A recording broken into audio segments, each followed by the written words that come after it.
Hello बच्चों, आज हम सोल्व करने जा रहे हैं कक्षा 8 का उड़ान की किताब से सामाजिक और राजनीतिक जीवन का चौथा पाठ कानूनों की समझ। जिन बच्चों ने अभी तक हमारा चैनल सब्सक्राइब नहीं किया है वह ज़रूर कर लें ताकि हमारी आगे आने वाली वीडियो आप तक पहुंच जाए। तो चलिए आज की वीडियो शुरू करते हैं। जैसा कि आपको जानकारी है कि भारत एक लोकतांत्रिक देश है, तो हमारा जो देश है वो एक लोकतांत्रिक देश है। लोकतांत्रिक देश का मतलब होता है लोगों का तंत्र, मतलब लोग जो हैं वही अपनी सरकार चलाते हैं, जिसमें जनता ही सरकार को शक्ति देती है। ठीक है, जनता जो है वो सरकार को शक्ति देती है। कैसे? अपनी वोट के द्वारा, तथा सरकार अपने कार्य नीतियाँ जनता की सहभागिता से बनाती है। और हम अपनी वोट किनको देते हैं? अपने में से ही जो लोग होते हैं उनको हम चुनकर भेजते हैं, और इस तरह से इनडायरेक्टली जो है हमारी भी सहभागिता होती है। सरकार जो भी कार्य करती है, जो भी नीतियाँ बनाती है, सब में हमारी भागीदारी होती है, क्योंकि हमने ऐसे व्यक्ति को आगे भेजा है अपना प्रतिनिधित्व के तौर पर कि हमारी तरफ से जो है शासन जो है ये चलाएगा। मतलब जिसको भी हम चुनते हैं उसका मतलब होता है कि हमने अपनी शक्ति जो है वो उसको दे दी है। कानूनों और नीतियों को बनाने और लागू करने का कारण जनता को बताना पड़ता है।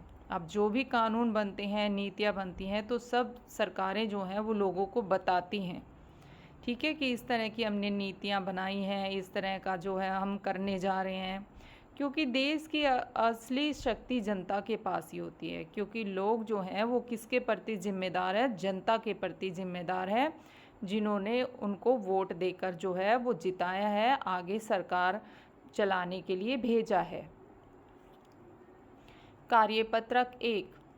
अब इन कथनों को हमने सही करके लिखना है। क्वेश्चन 1 है, राजतंत्र में कानून जनता की सहभागिता से बनाए जाते हैं? नहीं, राजतंत्र में, राजतंत्र मतलब राजा का तंत्र, तो इसमें कानून जो है वो जनता की सहभागिता से नहीं बनाए जाते हैं। राजा की मर्जी ही कानून होता है, वो अपनी मर्जी से कानून जो है वो बनाते हैं उसमें। लोकतंत्र में कानून सबके ऊपर समान रूप से लागू नहीं होते। नहीं, ऐसा नहीं है। लोकतंत्र में कोई भी कानून बनता है वो सभी व्यक्तियों पर समान रूप से लागू होता है। एक आम व्यक्ति जो है उसके ऊपर भी वैसे ही लागू होगा जैसे कि एक प्रधानमंत्री या राष्ट्रपति के ऊपर लागू होगा। ठीक है, तो सभी लोग जो हैं वो कानून की नज़र में समान हैं। सरकार जाति धर्म के आधार पर आपके साथ भेदभाव कर सकती है? नहीं, हमारी सरकार जो है वो जाति धर्म के आधार पर हमारे साथ भेदभाव नहीं कर सकती है, क्योंकि हमारे संविधान में सभी नागरिकों को समानता का अधिकार जो है वो प्राप्त है। 4th क्वेश्चन है, लोकतांत्रिक देश में वोट डालकर जन सहभागिता के अतिरिक्त गलत तथा अन्यायपूर्ण कानूनों का जनता को धरने, प्रदर्शन, जुलूस, हड़ताल आदि के माध्यम से विरोध का अधिकार नहीं होता। नहीं, लोकतंत्र में अगर हमें कोई चीज़ पसंद नहीं आ रही है, मतलब कोई कानून या फिर कोई नीति जो है सरकार ने बनाई है तो वो हमें पसंद नहीं आ रही है, तो हम उसका विरोध कर सकते हैं जुलूस के माध्यम से, हड़ताल के माध्यम से, धरने प्रदर्शन करके। ठीक है, तो विरोध करने का अधिकार जो है वो जनता को होता है। कार्यपत्रक 2।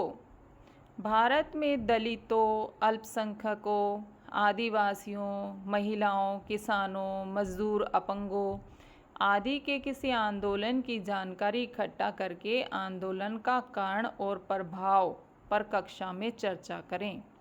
ठीक है, तो इसमें जो है हमें बताना है कि आप कोई ऐसे आंदोलन के बारे में जो है जानते हो जहाँ पर आंदोलन का क्या कारण रहा और उसके क्या प्रभाव हुए। ठीक है, तो यहाँ पर एक एग्ज़ाम्पल के रूप में मैं आपको बता रही हूँ। कि क्या कारण रहे उस आंदोलन के और क्या प्रभाव जो है वो पड़ा था। ठीक है, तो आपने अपनी कक्षा में जो है इस तरह से जो है वो चर्चा करनी है। कई पतियों के द्वारा अपनी पत्नियों को बुरी तरह से पीटा जाता था। पुराने समय में क्या था कि पति जो थे वो अपनी पत्नियों को मारते पीटते थे, पत्नियों के साथ बुरा व्यवहार करते थे, वृद्ध महिलाओं को घर से निकाल दिया जाता था और इसके लिए जो है कोई कानून नहीं था कि कोई अगर व्यक्ति ऐसा कर रहा है तो उसको दंड नहीं दिया जा सकता था पहले। इन सब के विरोध में महिलाओं और महिला संगठनों ने घरेलू हिंसा रोकने के लिए आंदोलन किया। तो महिलाएं जो थी और महिला संगठन जो थे उन्होंने इस चीज़ के लिए आंदोलन किया कि इस तरह का कानून जो है वो होना चाहिए। तो उन्होंने मांग उठाई इस तरह का नया कानून बनाने के लिए। महिलाओं की मांग को मानते हुए सरकार ने 2005 में संसद के सामने एक विधेयक पास किया। ठीक है, 2005 में जो है एक विधेयक पास हुआ और इस तरह का हमारा घरेलू हिंसा कानून जो है वो बन गया और 2006 में उसको लागू कर दिया गया। ठीक है, तो यहाँ पर हमने एक महिला आंदोलन के बारे में पढ़ा है कि किस तरह से क्या कारण थे उसके आंदोलन होने के और फिर क्या प्रभाव पड़ा जब वो इस तरह से कानून बन गया। तो इस तरह से अब कोई भी पति, कोई भी भाई, कोई भी पिता जो है वो इस तरह से घर में जो है वो किसी के साथ बुरा व्यवहार जो है वो नहीं कर सकता है। कार्यपत्रक 3, अब इसमें उचित मिलान करना है हमने। भारत की आज़ादी से पहले ब्रिटिश भारत में जन आंदोलनों की अनुमति नहीं दी जाती थी। मतलब जब अंग्रेज़ यहाँ पर थे तो लोगों को आंदोलन करने की अनुमति नहीं होती थी। ठीक है, आज तो है हमें अधिकार। देश की असली शक्ति जो होती है वो किस में निहित होती है? जनता में निहित होती है, क्योंकि जनता ही जो है वो किसी सरकार को जो है उतार सकती है ना। 5 साल के बाद अगर वो पसंद नहीं आती तो हम उसको हटा सकते हैं। तो कौन ऐसा कर सकता है? जनता ही करती है अपने वोट के द्वारा। लोकतंत्र में कानून जनता की सहभागिता से बनते हैं। आज़ाद भारत में जनता गलत किसको मिलाएंगे? नीतियों कानूनों का विरोध कर सकती है। अगर हमें कोई नीति कानून पसंद नहीं आता तो हम उसका विरोध कर सकते हैं। कानून के शासन में बिना भेदभाव के कानून किससे मिलाएंगे? सभी पर समान रूप से लागू होता है। तो हमारे कानून का शासन जहाँ पर भी होता है तो वहाँ पर किसी के साथ भी जो है वो भेदभाव नहीं किया जाता और सभी व्यक्तियों पर जो है वो समान रूप से लागू होता है। कार्यपत्रक 4, युवा संसद प्रतियोगिता में भाग लेकर।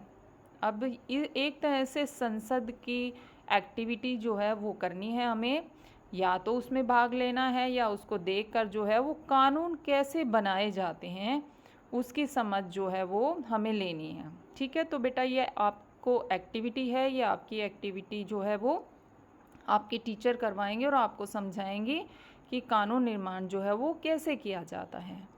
तो आज की वीडियो में इतना ही। अगली वीडियो में अगले लेसन के साथ फिर से मिलेंगे। तब तक के लिए बाय।